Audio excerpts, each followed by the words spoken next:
All right, good morning. So since part one, we have taken my tank and we have centered it where we want to put it in the bed of the truck, which is about 11.5 inches from either side, and gave us a place to put our mounting bolts. What Oma doesn't see is I put a 1/2 inch piece of wood behind the tank so this thing wouldn't rub against the back of my bed.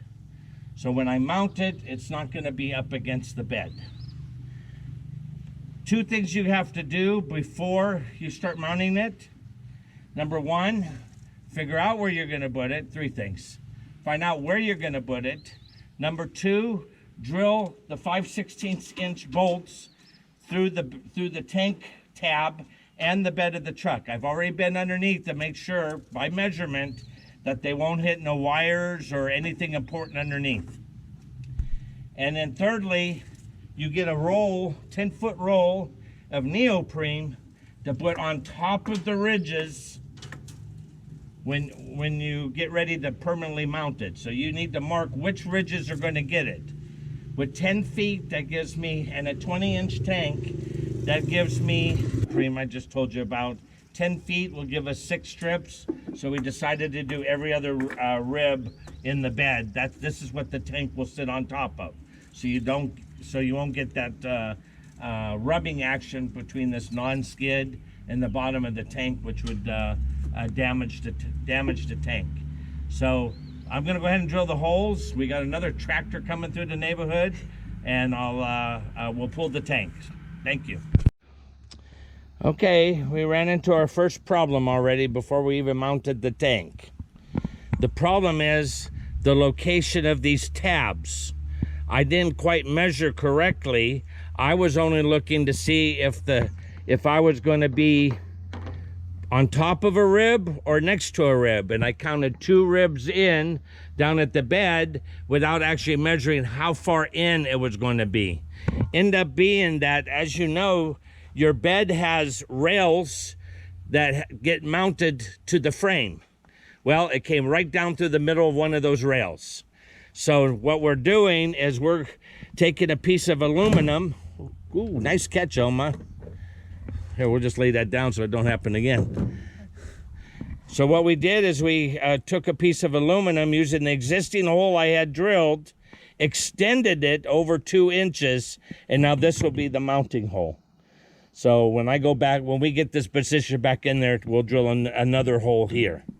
So anyway, we need to flip the tank over and do the other side now. Alrighty. Well, the tank is in. I ran into a couple snafus. One of them was the mounting positions. Okay.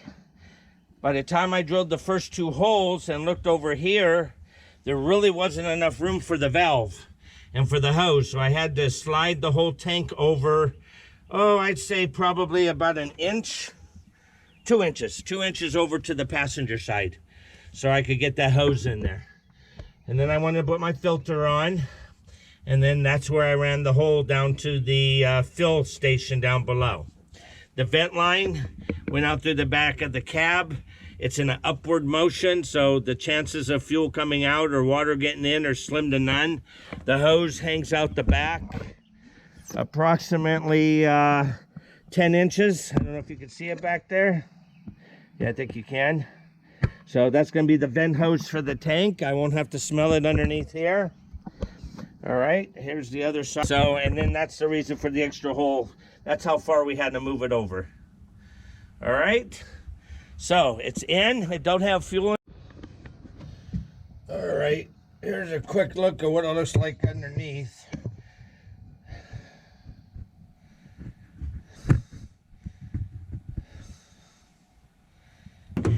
Give a special shout out to my neighbor Steve. Hi, Steve. Steve was having an electrical problem on his RV. Ended up that he blew a fuse on the converter.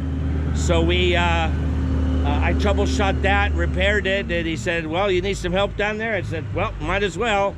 So he come down and help me finish the project. So project's done. Next part of the project is to go and get some fuel in the tank. We just had some gravel put down on our circle. Whenever it rains on our circle, it looks like a flood zone at the bottom, so they were cleaning it up. So that's the reason for the extra noise. So, and let's not forget our initial photographer. Yay! Okay, so by the way, they give you enough neoprene to actually put it on 6 ribs. So 1, 2, 3, 4, 5, 6 are the 6 ribs. You can't see it poking out the back because it's receded a little bit, so it doesn't look so gawky. Okay, it's probably back maybe an inch from the edge, but anyway, so far I'm happy.